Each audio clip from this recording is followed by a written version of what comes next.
Copyright laws have thrived since the creation of print media and the advent of publishers, and as such have been considered to be normal under everyday circumstances. But as technology, including the internet, changes and affects the spread of creative media, copyright laws and people's beliefs on what copyright law should cover change to adapt these new technologies.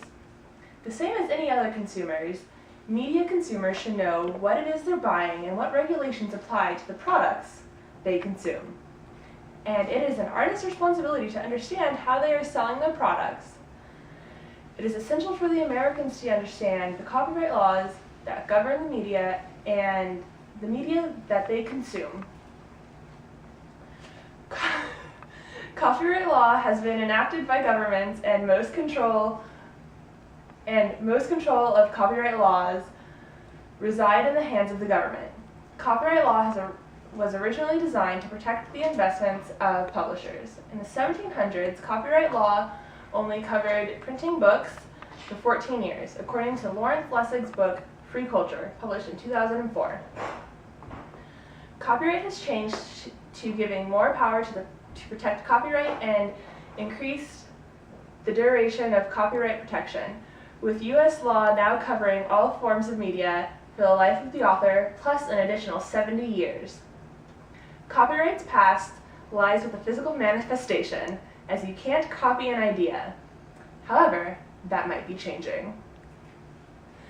With the advent of the internet and electronic processing, it is now easier than ever to copy artistic works. Each digital file, whether it's a movie, music, or a copy of a painting, is just a representation of the actual product. According to Jaron Lanier's 2010 manifesto, you are not a gadget. No matter how much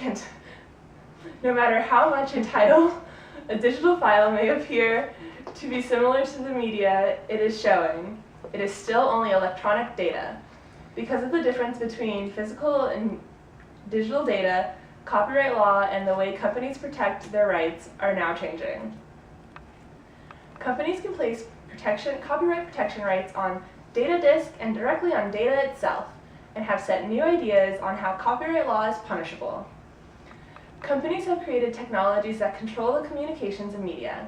Matt Mason's 2008 published book, The Pirate's Dilemma, states that although the U.S. government practices innocent until proven guilty for most crimes, companies can assume guilty until proven innocent stance to suing for copyright violation. But not all artists agree that more control should be placed on their works, and work with consumers to place limits on how copyright protection attempts to shut down completely. Artists have created Creative Commons that regulates what kind of usage consumers have with digital media. Creative Commons adapts so artists can state which freedoms are given to consumers. As you can see, here is a printout from their website.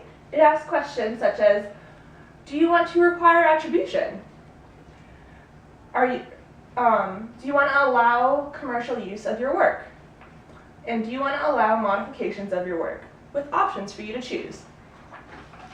Creative Commons website shows that the licensing allows for both commercial and non-commercial copyright applications, with control over whether derivative or remixed works are allowed, as you just saw. Many different people have come up with many different solutions to the interactions, technology, and today's copyright laws. Some handle it through changing the law, some handle it with their own technology, and some use communication to find a medium between what is really available already.